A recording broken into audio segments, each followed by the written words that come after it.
Hello friends, ओम श्री गणेशाय नमः। जय श्री कृष्ण। आप सभी का स्वागत है आपके अपने यूट्यूब चैनल पर। फ्रेंड्स, आज हम आपको इस वीडियो में बताने जा रहे हैं वैशाख मास महात्म्य के 13वें अध्याय के बारे में और स्कंद पुराण के अनुसार वैशाख मास महात्म्य के 6ठे अध्याय के बारे में।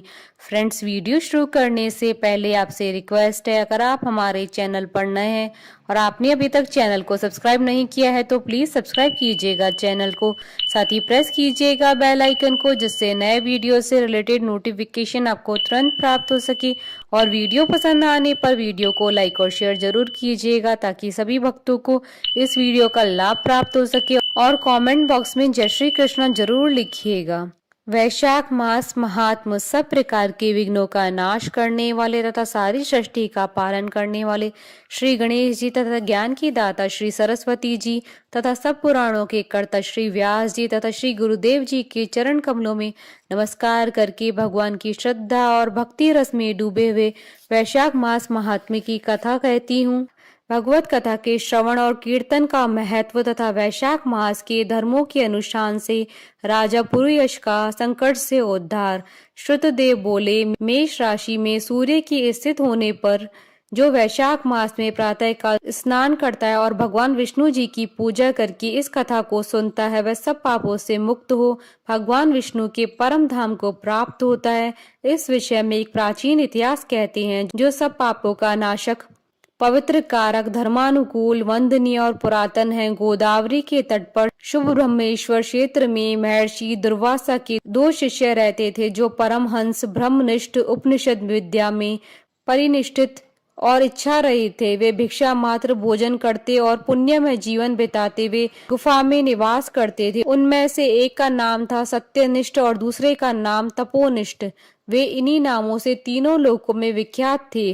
सत्यनिष्ठ सदा भगवान विष्णु की कथा में तत्पर रहते थे। जब कोई श्रोता अथवा वक्ता न होता तब वे अपने नृत्य कर्म किया करते थे। यदि कोई श्रोता उपस्थित होता तो उसे निरंतर वे भगवत कथा सुनाते, और यदि कोई कथावाचक भगवान विष्णु की कल्याणमयी पवित्र कथा कहता तो वे अपने सब कर्मों को समेटकर श्रवण में तत्पर हो उस कथा को सुनने लगते थे। वे अत्यंत दूर के तीर्थों और देव मंदिरों को छोड़कर तथा कथा विरोधी कर्मों का परित्याग करके भगवान की दिव्य कथा सुनते और श्रोताओं को स्वयं भी सुनाते थे। कथा समाप्त होने पर सत्यनिष्ठ अपना शेष कार्य पूरा करते। कथा सुनने वाले पुरुष को जन्म मृत्यु में संसार बंधन की प्राप्ति नहीं होती, उसके अंतःकरण की शुद्धि होती है। भगवान विष्णु में जो अनुराग की कमी है वह दूर हो जाती है और उनके प्रति गाढ़ अनुराग होता है। साथ ही साधु पुरुष के प्रति सौहार्द बढ़ता है। रजोगुण रहित गुणातीत परमात्मा शीघ्र ही हृदय में स्थित हो जाते हैं। श्रवण से ज्ञान पाकर मनुष्य भगवत चिंतन में समर्थ होता है। श्रवण, ध्यान और मनन यह वेदों में अनेक प्रकार से बताया गया है। जब भगवान विष्णु की कथा न होती हो और जहाँ साधु पुरुष न रहते हो, वह स्थान साक्षात गंगा तटी क्यों न हो, निसंदेह त्याग देने योग्य है। जिस देश में तुलसी नहीं है अथवा भगवान विष्णु का मंदिर नहीं है, ऐसा स्थान निवास करने योग्य नहीं है। यह निश्चय करके मुनिवर सत्यनिष्ठ सदा भगवान विष्णु की कथा और चिंतन में संलग्न रहते थे। दुर्वासा का दूसरा शिष्य तपोनिष्ठ दुराग्रह पूर्वक कर्म में तत्पर रहता था। वह भगवान की कथा छोड़कर अपना कर्म पूरा करने के लिए इधर उधर हट जाता था। कथा की अवहेलना से उसे बड़ा कष्ट उठाना पड़ा।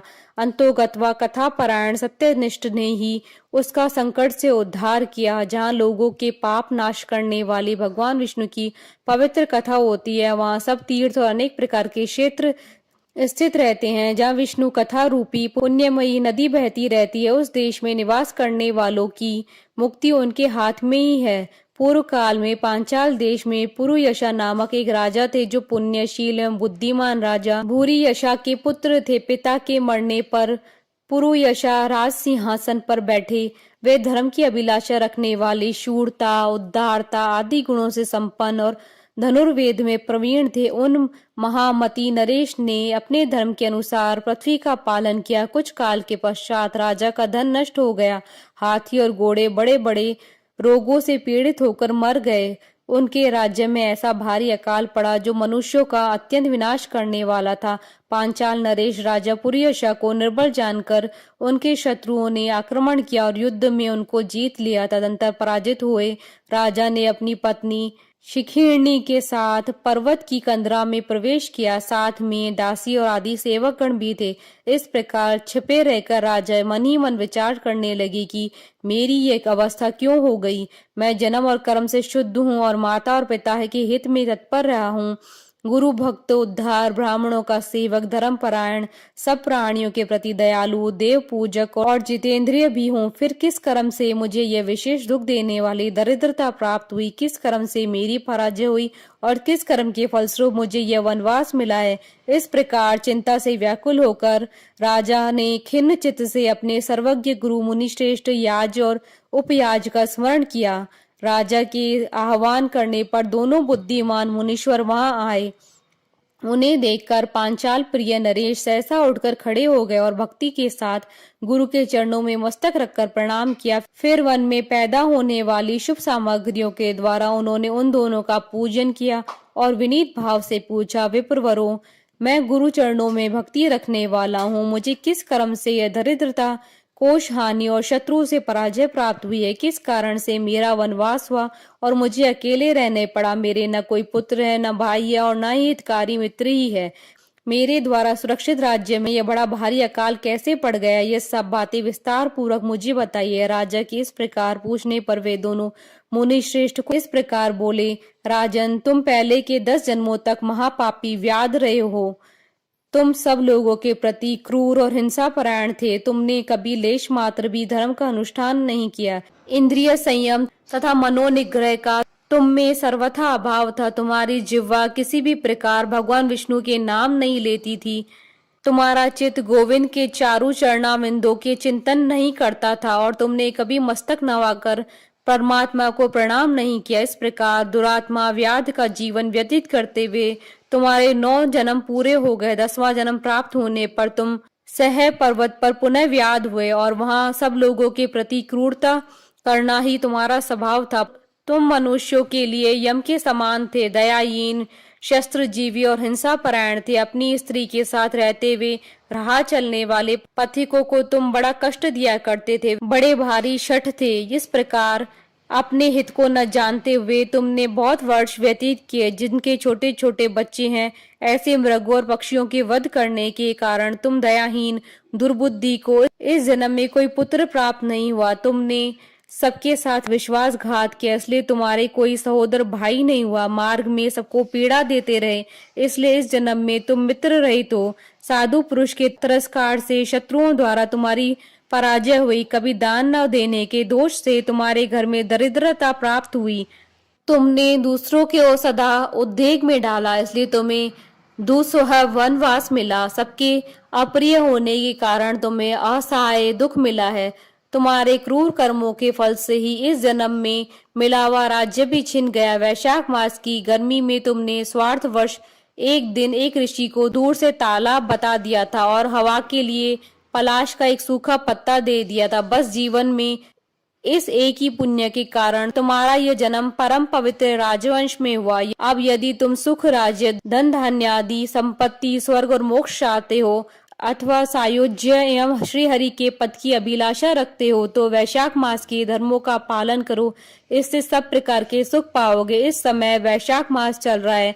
आज अक्षय तृतीया। आज तुम विधि पूर्वक स्नान और भगवान लक्ष्मीपति की पूजा करो। यदि अपने समान ही गुणवान पुत्रों की अभिलाषा करते हो तो सब प्राणियों के हित के लिए प्याऊ लगाओ। इस पवित्र वैशाख मास में भगवान मधुसूदन की प्रसन्नता के लिए यदि तुम निष्काम भाव से धर्मों का अनुष्ठान करोगे तो अंतःकरण शुद्ध होने पर तुम्हें भगवान विष्णु का प्रत्यक्ष दर्शन होगा। यूं कहकर राजा की अनुमति लेकर उनके दोनों ब्राह्मण पुरोहित याज और उपयाज जैसे आए थे वैसे चले गए। उनसे उपदेश पाकर महाराज पुरुयाश ने वैशाख मास के संपूर्ण धर्मों का श्रद्धा पूर्वक पालन किया और भगवान मधुसूदन की आराधना की। इससे उनका प्रभाव बढ़ गया और बंधु बांधव उनसे आकर मिल गए। तत्पश्चात वे मरने से बची हुई सेनाओं को साथ ले बंधुओं सहित पांचाल नगरी के समीप आए। उस समय पांचाल राजा के साथ राजाओं का पुनः संग्राम हुआ। महारथी पुरुयाश अकेले ही समस्त महाबाहु राजाओं पर विजय पाई। विरोधी राजाओं ने भागकर विभिन्न देशों के मार्गों का आश्रय लिया। विजयी पांचाल राजा ने भागे हुए राजाओं के कोष 10 करोड़ घोड़े, 3 करोड़ हाथी, 1 अरब रथ, 10,000 ऊंट और 3 लाख खच्चरों को अपने अधिकार में करके अपनी पुरी में पहुंचा दिया। वैशाख धर्म के महात्म से सब राजा भगवान मनोरथ हो पुरुयाश को कर देने वाले हो गए और पांचाल देश में अनुपम सुकाल आ गया। भगवान विष्णु की प्रसन्नता से इस वसुधा पर उनका एक छत्र राज्य हुआ और गुरुता, उदारता आदि गुणों से युक्त उनके 5 पुत्र हुए, जो दृष्ट कीर्ति, दृष्ट केतु, दृष्ट ध्रुम, विजय और चित्रकेतु नाम से प्रसिद्ध थे।